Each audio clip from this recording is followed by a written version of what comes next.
આકાશવાણી સમાચાર જયેશ પટેલ વાંચે છે. સૌપ્રથમ મુખ્ય સમાચાર.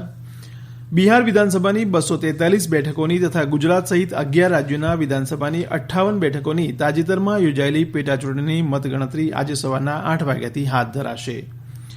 પ્રધાનમંત્રી નરેન્દ્ર મોદી આજે વિડીયો કોન્ફરન્સિંગ માધ્યમથી યોજાનારી એસસીઓ સંગઠનના વડાઓની 20મી શિબિર બેઠકમાં ભાગ લેશે. નેશનલ ગ્રીન ટ્રિબ્યુનલે દિલ્હી અને રાષ્ટ્રીય પાટનગર વિસ્તારમાં ફટાકડાના વેચાણ અને ઉપયોગ પર 30મી નવેમ્બર સુધી સંપૂર્ણ પ્રતિબંધ મૂક્યો છે. કેન્દ્ર સરકારે ગુજરાત સહિત 10 રાજ્યમાં કોલ્ડ ચેઇન અને વેલ્યુ એડિશન યોજના હેઠળ 4 અબજ 43 કરોડ રૂપિયાની મૂડીરોકાણ તથા 1 અબજ 89 કરોડ રૂપિયાની ગ્રાન્ટવાળા 21 પ્રોજેક્ટોને મંજૂરી આપી છે. અને દેશમાં કોવિડના દર્દીઓ સાજા થવાનો દર 92.56% થયો છે. સમાચાર વિગતવાર. બિહાર વિધાનસભાની 243 બેઠકોની તથા ગુજરાત સહિત 11 રાજ્યોના વિધાનસભાની 58 બેઠકોની તાજેતરમાં યોજાયેલી પેટાચૂંટણીની મતગણતરી આજે સવારના 8 વાગ્યાથી હાથ ધરાશે. બિહારના વાલ્મીકીનગર લોકસભા બેઠકની પેટાચૂંટણીની મતગણતરી પણ આજે થશે. બિહાર વિધાનસભાની ચૂંટણી 28 ઓક્ટોબર, 3જી તથા 7મી નવેમ્બર એમ 3 તબક્કામાં યોજાઈ હતી.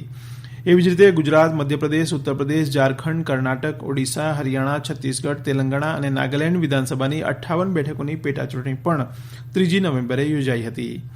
બિહારમાં મતગણતરીની કામગીરી પારદર્શક રીતે તથા શાંતિપૂર્ણ રીતે થઈ શકે તે હેતુથી રાજ્ય પોલીસ ઉપરાંત અર્ધલશ્કરી દળોના જવાનો ગોઠવવામાં આવ્યા છે. આ ઉપરાંત વિજય થનાર ઉમેદવારોના વિજય સરઘસ પર પ્રતિબંધ મૂકવામાં આવ્યો છે. ચૂંટણી પંચે કોવિડના લીધે ઊભી થયેલી પરિસ્થિતિને ધ્યાનમાં લઈને મતગણતરીની કામગીરી માટે માર્ગદર્શિકા બહાર પાડી છે. બધા જ મતદાન કેન્દ્રો મતગણતરી પહેલા અને ગણતરીની કામગીરી વખતે સેનેટાઈઝ કરવાના રહેશે. યોગ્ય અંતર જાળવવા એક મતગણતરી કેન્દ્રમાં મતગણતરી ટેબલની સંખ્યા ઘટાડવામાં આવી છે. ગુજરાત વિધાનસભાની 8 બેઠકોની પેટાચૂંટણી માટે મતોની ગણતરી આજે સવારે 8 વાગ્યાથી શરૂ થશે. જે 8 બેઠકો પર ગઈ 3જી તારીખે મતદાન થયું હતું તેમાં અબડાસા, લીંબડી, મોરબી, ધારી, ગઢડા, કરજણ, ડાંગ અને કપરાડા બેઠકનો સમાવેશ થાય છે. ધારી, ગઢડા અને કપરાડા બેઠકોને બાદ કરતા બાકીની તમામ બેઠકોની મતોની ગણતરી જિલ્લા મુખ્યાલય ખાતે યોજાશે. મતોની ગણતરી માટે કુલ 25 ખંડોમાં 97 ટેબલ પર 320 કર્મચારીઓને ફરજ પર મૂકવામાં આવ્યા છે.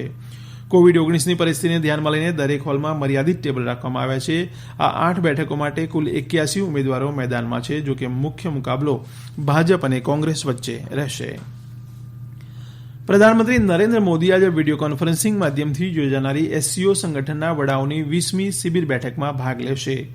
રશિયાના રાષ્ટ્રપ્રમુખ વ્લાદિમીર પુટિનના અધ્યક્ષપદે યોજાનારી આ બેઠક પ્રથમવાર વિડીયોના માધ્યમથી યોજાશે. વર્ષ 2005માં ભારતને એસસીઓ સંગઠનના નિરીક્ષક દેશોનો દરજ્જો અપાયો હતો અને વર્ષ 2017થી ભારતને એસસીઓ સંગઠનનું સભ્યપદ અપાયું હતું. છેલ્લા 3 વર્ષમાં ભારતે એસસીઓ સંગઠનના દ્વારા વિવિધ ક્ષેત્રે કરાયેલી કામગીરીમાં ભાગ લીધો છે. પ્રધાનમંત્રી નરેન્દ્ર મોદી ઓડિશાના કટક ખાતે બંધાયેલા આવકવેરા એપેલેટ ટ્રિબ્યુનલના અદ્યતન સુવિધાવાળા સંકુલનું વિડીયોના માધ્યમથી આજે ઉદ્ઘાટન કરશે. ટ્રિબ્યુનલના કટક એકમના કાર્યક્ષેત્રમાં સમગ્ર ઓડિશાનો સમાવેશ કરાયો છે. આવકવેરા ટ્રિબ્યુનલના અદ્યતન સંકુલ માટે ઓડિશા સરકારે 1.60 એકર જમીન વિનામૂલ્યે આપી છે. સીધા કરવેરાના ક્ષેત્રે આવકવેરા ટ્રિબ્યુનલ એક મહત્વની બંધારણીય સંસ્થા છે. પ્રધાનમંત્રી નરેન્દ્ર મોદીએ દેશવાસીઓને દીપાવલીનો તહેવાર સ્થાનિક ચીજવસ્તુઓ સાથે ઉજવવા આહવાન કર્યું છે. તેમણે કહ્યું છે કે દીપાવલીના તહેવારમાં સ્થાનિક ઉત્પાદનોનો ઉપયોગ કરવો એ આપણો સંકલ્પ સાથે ફરજ છે. પ્રધાનમંત્રીએ વારાણસીમાં વિડીયો માધ્યમથી 6 અબજ 14 કરોડ રૂપિયાના વિવિધ વિકાસ કામોનું ગઈકાલે લોકાર્પણ ખાતમુહૂર્ત કર્યું હતું અને લાભાર્થીઓ સાથે સંવાદ કર્યો. આ યોજનાઓમાં સારનાથ ખાતે light and sound show, Lal Bahadur Shastri હોસ્પિટલનું આધુનિકીકરણ, માળખાકીય સુવિધાની યોજના, ગૌ સંવર્ધન માટે 102 ગૌ આશ્રય કેન્દ્રો, બીજ સંરક્ષણ માટેના ગોદામોની યોજનાઓનો સમાવેશ થાય છે. આ ઉપરાંત નવા વિકાસ કામોનું ખાતમુહૂર્ત કર્યું હતું જેમાં દશાશ્વમેઘ ઘાટ તથા ખીડકીયા ઘાટનું નવીનીકરણ, પીએસસી પોલીસ જવાનો માટે બરાક અને પ્રવાસન સ્થળોના વિકાસ સહિત અન્ય યોજનાઓનો સમાવેશ થાય છે. નેશનલ ગ્રીન ટ્રિબ્યુનલે દિલ્હી અને રાષ્ટ્રીય પાટનગર વિસ્તારમાં ફટાકડાના વેચાણ અને ઉપયોગ પર 30મી નવેમ્બર સુધી સંપૂર્ણ પ્રતિબંધ મૂક્યો છે. ટ્રિબ્યુનલના ચેરપર્સન આદર્શકુમાર ગોયલે જણાવ્યું છે કે દેશના જે શહેરના હવાની ગુણવત્તા ખરાબ શ્રેણીમાં આવતી હોય તે શહેરોમાં પણ આ પ્રતિબંધ લાગુ પડશે. જોકે એનજીટીએ શહેરો અને નગરોમાં હવાની ગુણવત્તા મધ્યમ કક્ષાની હોય ત્યાં ગ્રીન ફટાકડા વેચાણને મંજૂરી આપી છે. આમ છતાં દિવાળી, છઠ, ક્રિસમસ અને નવા વર્ષની ઉજવણી વખતે આ પ્રકારના ફટાકડા 2 કલાક સુધી ફોડવા દેવાની મંજૂરી આપવાનો નિર્દેશ આપ્યો છે.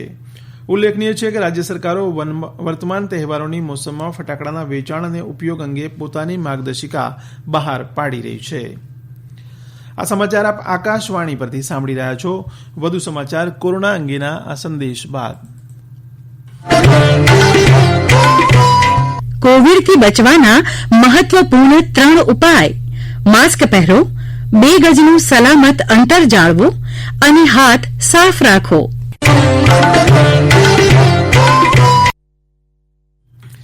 કેન્દ્ર સરકારે ગુજરાત સહિત 10 રાજ્યોમાં કોલ્ડ ચેઇન અને વેલ્યુ એડિશન યોજના હેઠળ 4 અબજ 43 કરોડ રૂપિયાનું મૂડીરોકાણ તથા 1 અબજ 89 કરોડ રૂપિયાની ગ્રાન્ટવાળા 21 પ્રોજેક્ટોને મંજૂરી આપી છે.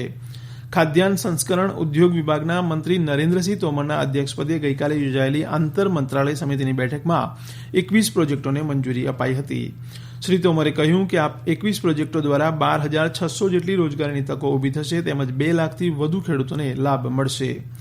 ગુજરાત ઉપરાંત આંધ્રપ્રદેશ, હિમાચલ પ્રદેશ, જમ્મુ અને કાશ્મીર, કેરળ, નાગાલેન્ડ, પંજાબ, તેલંગાણા, ઉત્તરાખંડ અને ઉત્તર પ્રદેશમાં આ પ્રોજેક્ટો આવેલા છે. દેશમાં કોવિડના દર્દીઓ સાજા થવાનો દર 92.56% થયો છે. ગઈકાલે સતત 11મા દિવસે એક્ટિવ કેસોની સંખ્યા 6 લાખથી ઓછી રહી છે. અત્યારે કોવિડના એક્ટિવ કેસોની સંખ્યા 5,04,916 છે. છેલ્લા 24 કલાકમાં કોવિડના 41,250 દર્દીઓ સાજા થતાં કોવિડને માત આપનારની સંખ્યા વધીને 79,57,206 થઈ છે. આ સમયગાળામાં કોવિડના નવા 37,164 કેસ નોંધાતા કુલ કેસની સંખ્યા 85,91,075 થઈ છે. છેલ્લા 24 કલાકમાં કોવિડના 450 દર્દીઓના મોત નિપજતા મૃત્યુઆંક વધીને 1,27,104 થયો છે. મૂળ સ્પેનિશ અને સવાયા ગુજરાતી એવા ફાધર વાલેસનું રવિવારે રાત્રે સ્પેનમાં અવસાન થયું છે. તેઓ 95 વર્ષના હતા. અમદાવાદની સેન્ટ ઝેવિયર્સ કોલેજમાં 1960થી 1982 સુધી ગણિતશાસ્ત્રના અધ્યાપક તરીકે તેમણે સેવાઓ આપી હતી. ગુજરાતી સાહિત્યમાં તેમણે આપેલા ઉત્કૃષ્ટ યોગદાન બદલ ફાધર વાલેસને 1966માં કુમારચંદ્રક અને 1978માં રણજીતરામ સુવર્ણચંદ્રકથી સન્માનિત કરાયા હતા. ફાધર વાલેસે તેમના સર્જનમાં સદાચાર, તરુણાશ્રમ, ગાંધીજી અને નવી પેઢી, ભાષા જાય ત્યાં સંસ્કૃતિ જાય એવા સંખ્યાબંધ નિબંધ સંગ્રહો આપ્યા છે. મૂળ સ્પેનના અને ગુજરાતને કર્મભૂમિ બનાવનાર Father Valles Latin, Spanish, Germany, French, Italian, અંગ્રેજી, ગુજરાતી અને હિન્દી ભાષાના જાણકાર હતા. અંગ્રેજી ભાષામાં 70થી વધુ અને ગુજરાતી ભાષામાં 25થી વધુ પુસ્તકો તેમણે લખ્યા છે. આ ઉપરાંત ગુજરાત સમાચારમાં બહુ જ લોકપ્રિય નીવડેલી ચિંતનાત્મક લેખ શ્રેણી નવી પેઢીનેના સર્જક પણ તેઓ હતા. પ્રધાનમંત્રી નરેન્દ્ર મોદી અને મુખ્યમંત્રી વિજય રૂપાણીએ ફાધર વાલેસના અવસાન બદલ શોકની લાગણી વ્યક્ત કરી છે અને તેમને ભાવભીની અંજલિ આપી છે. કેફી પદાર્થ નિયંત્રણ એકમ એનસીબીએ ફિલ્મ અભિનેતા અર્જુન રામપાલને કેફી પદાર્થને લગતા કેસમાં પૂછપરછ માટે સમન્સ પાઠવ્યા છે. અર્જુન રામપાલને આવતીકાલે એનસીબી સમક્ષ હાજર રહેવાનું છે. દરમિયાન એનસીબીએ અર્જુન રામપાલના કેટલાક ઇલેક્ટ્રોનિક ગેજેટ જપ્ત કર્યા છે. ઉલ્લેખનીય છે કે એનસીબી ગત જૂન માસમાં ફિલ્મ અભિનેતા સુશાંતસિંહના મૃત્યુ બાદ બોલિવૂડ અને કેફી પદાર્થ વેચનાર વચ્ચે કહેવાતી સાંઠગાંઠ બાબતે તપાસ કરી રહી છે. એનસીબીએ આ કેસના સંદર્ભમાં કેટલીક વ્યક્તિઓની ધરપકડ પણ કરી છે. મહારાષ્ટ્રમાં અલીબાગ સત્ર ન્યાયાલયે વરિષ્ઠ પત્રકાર અને રિપબ્લિક ટીવીના ચીફ એડિટર અર્બન ગોસ્વામીની જામીન અરજી સંદર્ભે રાયગઢ પોલીસને નોટિસ પાઠવી જવાબ માંગ્યો છે. મુંબઈ વડી અદાલતે અર્નબ ગોસ્વામીના વચગાળાના જામીન અરજી ફગાવીને કાયમી જામીન માંગવા માટે અરજી કરવાનો નિર્દેશ આપ્યો હતો. અલીબાગ કોર્ટ આજે રાયગઢ પોલીસની ગોસ્વામીની કસ્ટડી માટે આપેલ અરજીની સુનાવણી કરી શકે છે. ગોસ્વામી અને અન્ય વ્યક્તિઓ શેખ અને નીતિન શારદાને અલીબાગ પોલીસે ગયા બુધવારે અન્વય નાઈક આત્મહત્યા કેસ બાબતે ધરપકડ કરી હતી. અંતમાં મુખ્ય સમાચાર ફરી એકવાર. બિહાર વિધાનસભાની 243 બેઠકોની તથા ગુજરાત સહિત 11 રાજ્યોના વિધાનસભાની 58 બેઠકોની તાજેતરમાં યોજાયેલી પેટાચૂંટણીની મતગણતરી આજે સવારના 8 વાગ્યાથી હાથ ધરાશે. પ્રધાનમંત્રી નરેન્દ્ર મોદી આજે વિડીયો કોન્ફરન્સિંગ માધ્યમથી યોજાનારી એસસીઓ સંગઠનના વડાઓની 20મી શિબિર બેઠકમાં ભાગ લેશે. નેશનલ ગ્રીન ટ્રિબ્યુનલે દિલ્હી અને રાષ્ટ્રીય પાટનગર વિસ્તારમાં ફટાકડાના વેચાણ અને ઉપયોગ પર 30મી નવેમ્બર સુધી સંપૂર્ણ પ્રતિબંધ મૂક્યો છે. આકાશવાણી પરથી સમાચાર પૂરા થયા. Calcutta, and you won't believe at that time it was not more